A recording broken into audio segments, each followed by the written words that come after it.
Hello guys, dito na ako sa sa arena ng Torotacnoy po.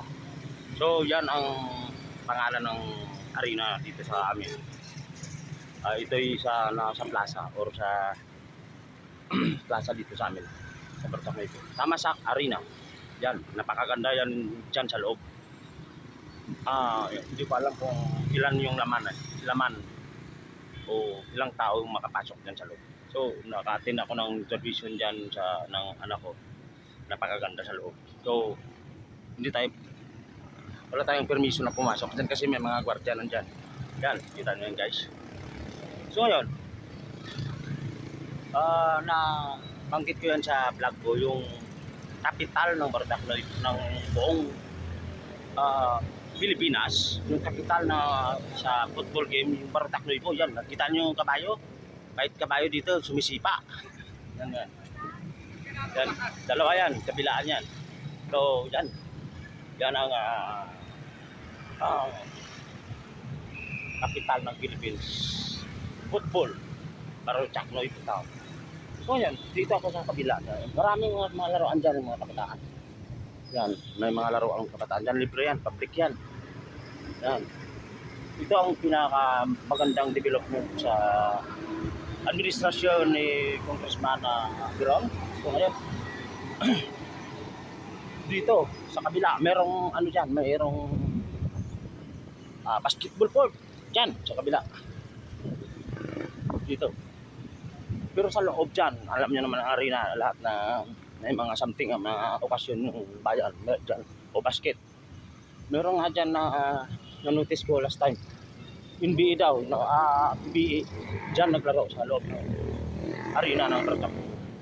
Yan, may mga basketball court, tapos parang park, pwede ka makaikat-ikat dito. Tapos gusto kong ibahagi yung football ground ng Torotacnoy kasi ito yung pinaka-main ng laro.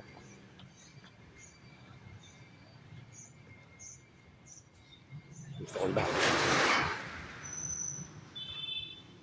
Yan, dito ako sa likod. Yan. Yan ang design ng ng arena dito. Yan ang basketball court dito sa tabi ng arena. O ngayon, papunta na ako dun sa football ground.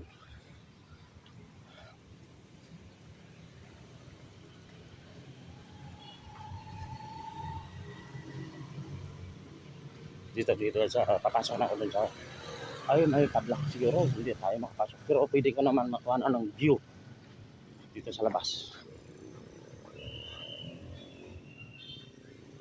Okay, so hindi tayo makapasok guys pero pwede ko makuha ng view.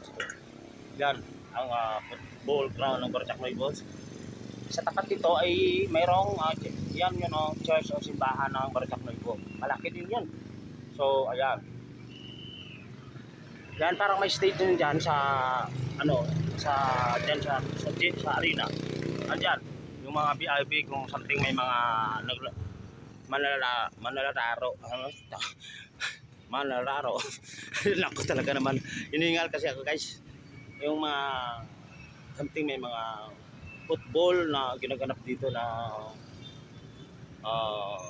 palaro dito yan.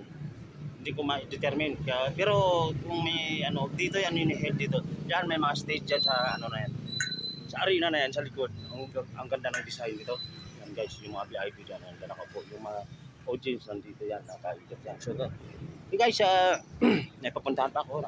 Lagi yung iskilahan ko na dito ako nag-graduate ng professional course. Ipakita ko rin sa inyo. Thank you guys, love you buong mundo.